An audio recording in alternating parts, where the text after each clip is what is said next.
Today's second scripture is the reading from Acts chapter 10, verses 34 through 36.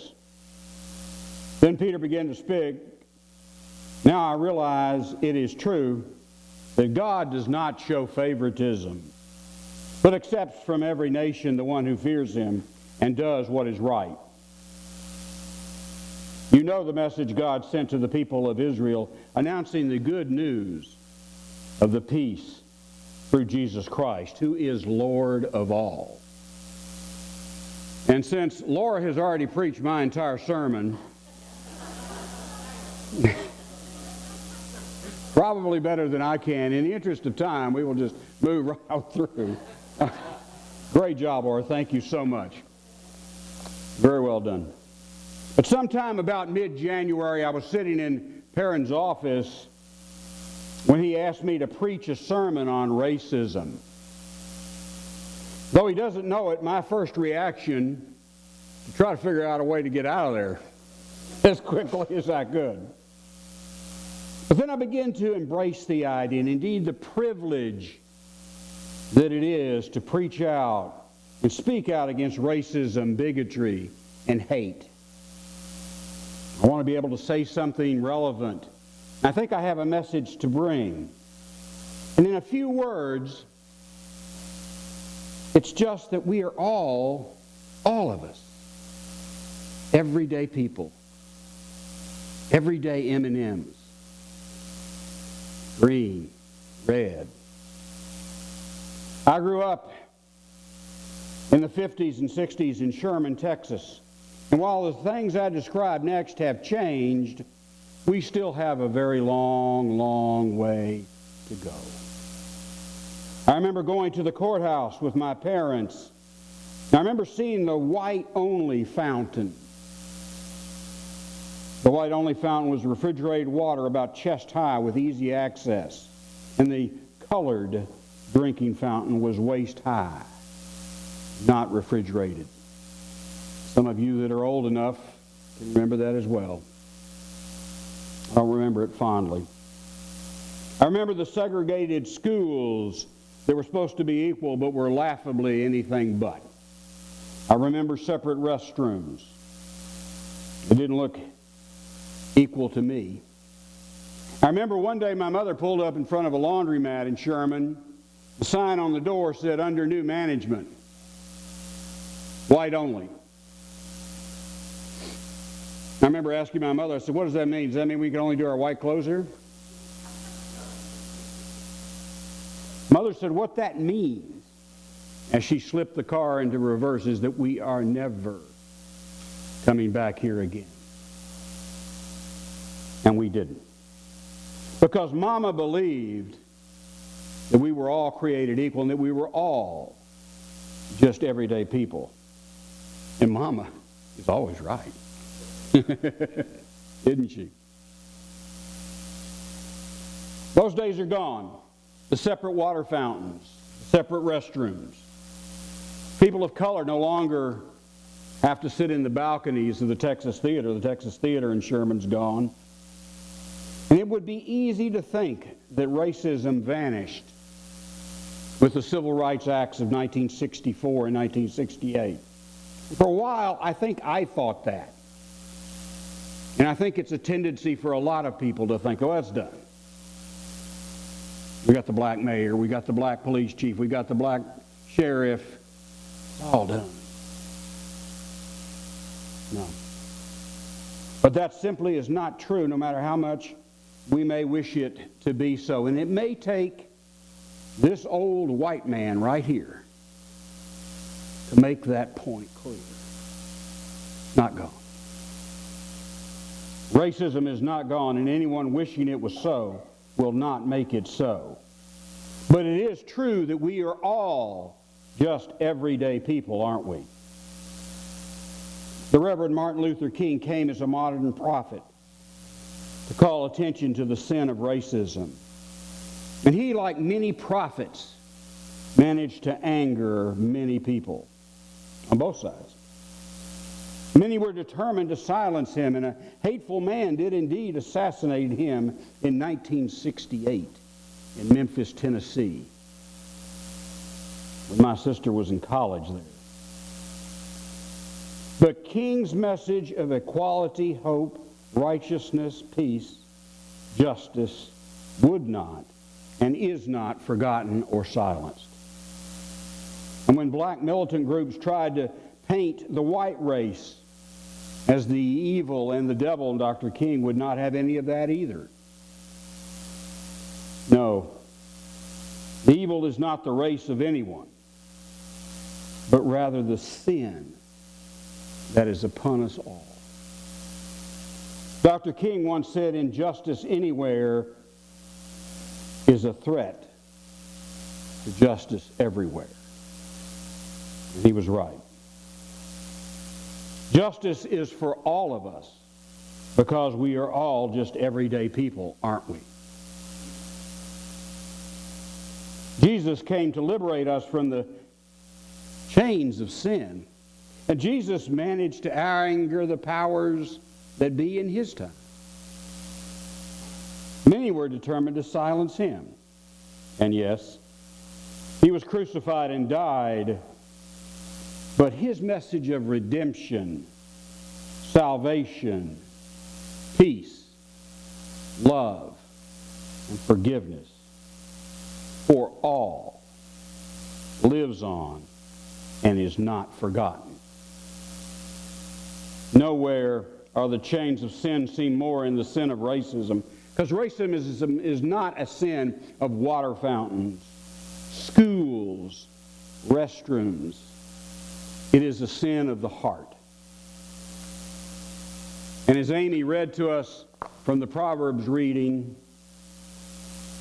that's where sin can start. In our Old Testament reading today, the very first thing that God detests is translated as arrogant eyes. Or in some translations, haughty eyes. I like the translation proud eyes. Proud. I've long maintained that pride is the original sin, period. And that certainly pride, in my opinion, is the origin of racism. When you look out with your eyes and you think that you are better than someone else because your skin is white, or because your skin is black, or because you're older or younger, or male or female, the Lord detests that thought. And so should we. When that pride settles in your heart, when you lie to yourself or to others about racism, the Lord detests that. Racism rears its ugly head from all 7 of those things that were listed in Proverbs. Stirring up enmity, unrest in otherwise peaceable people, feet that run to do evil, shedding of innocent blood, concoctions of wicked schemes and false testimonies all spring from racism. These are detestable to God, and they should be detestable to us as Christians. And with the help, the grace of Jesus Christ, we will all be able to figure out a way around them. Yes, we have seen racism as a sin, just like so many others, who are sinners. Who are sinners? We all are. Are we all racist? No, I don't know for sure, but I don't know. We could be just a little bit. Psychological studies have shown that people are more comfortable when they're with people they know and people that they look like. Yeah, true. Whether we're all racist or not, I don't know. That's kind of above my pay grade. We'll leave that for the pastor next week. But here's what I would suggest. Some people have said that people in church even have a tendency to sit in the same place every Sunday. Now, I wrote this before I knew he would be here. But next Sunday, I challenge all of you to sit on the other side. And you'll discover they worship the same God over here that they do over there. And he won't have any idea who's here and who's not.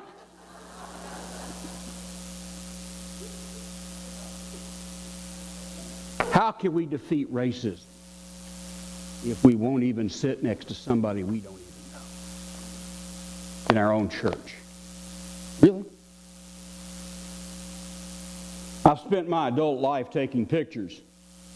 I'm sort of a photographer, but not with a conventional camera, but I've spent my adult life taking x-rays, CAT scans, and MRIs in hospital and diagnostic settings. It's been fun. It really has been. And it's been amazing to me as the technology and the detail and the resolutions have evolved. It's amazing to me how much we are alike inside. Take any one slice, and you can pretty much see we're all alike. Got the liver over here, the tummy over here, spleen, kidney. No matter what color you are on the outside, on the inside, you're pretty much the same. And except for a few strategic places that you kids can ask your parents about, if you take a picture of somebody, whether you're male or female, again, you can ask your parents about this, you can't tell the difference between a male and female. You can't. We're all the same. So if you look out and you think you're better because you're a man, you're not. You're the same inside. You really are. You're built by God the same way. And vice versa. You are both pretty much the same inside because we are all just everyday people. Oh, and racism and sexism hang out together all the time. They're Facebook friends and they compare notes. Classism, elitism are not far behind. They're all just different versions of the same sin. Don't partake of any of them. I know it's true that I don't know what it's like to be discriminated against because of the color of my skin. I never have been. But I sure remember what it was like when I was in school to be made fun of because of the size of my waist. And I remember what it was like to be put down because I was not as strong or as athletic as the other boys. Small token, but I do remember it. I remember being bullied. Don't do it. Don't put anyone down. It's basic training for racism. No, the truth is we are all in this together. Black, brown, white, straight, gay, fat, thin, handsome, ugly, dumb, athletic, beautiful. No, we are all in this together. Why? Because we are all made by the same loving Creator. He gave us the same things inside. Martin Luther King said, we had it on a plaque over my kitchen sink where I washed many a dish. We must all learn together. We must all learn to live together as brothers, or we will perish together as fools. He was right. And I think that he would agree that Jesus felt the same way. As has been preached from this pulpit many times, Jesus died for everybody because we are all just everyday people. Jesus also told us not to judge, so let none of us judge anyone, but leave judgment to the Lord. Racism is a continuing sin. Just today I was reading the paper. It's not even in my notes, but I was reading the newspaper, and Germany now has a brand new party called the Alternative for Germany, AFG, a registered Nazi party. It officially espouses that the white race is superior. 75 years ago, the Nazi party got started. We're still dealing with the same thing. So we don't let up. We don't give up. We don't think it's done. We keep coming back, and we fight discrimination wherever we see it. God sent Jesus down to live amongst us to help us get over the sins of racism, classism, sexism, and elitism, all caused by those arrogant eyes and our pride. Peter tells the Gentiles that was an unclean race to him. An unclean race. It's a bad M&M. He was talking to the bad M&Ms, but he said, you guys are part of it. I now realize that it is that God does not show favoritism, but accepts from every nation the one who fears him and does what is right. Because Jesus Christ is Lord of all. If all who do righteous are acceptable to him, who are we to judge?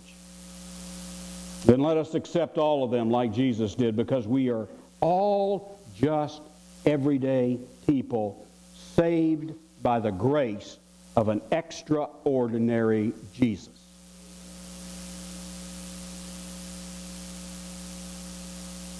We are everyday people with God's fingerprints on us and Jesus' loving hands holding us up. In 1969, a black rock group called Sly and the Family Stone, one of my favorites. I was, of course, only 2 at the time.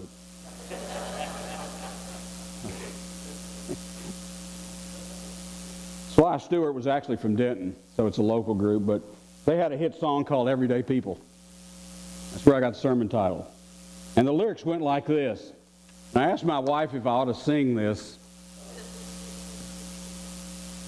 and she said no.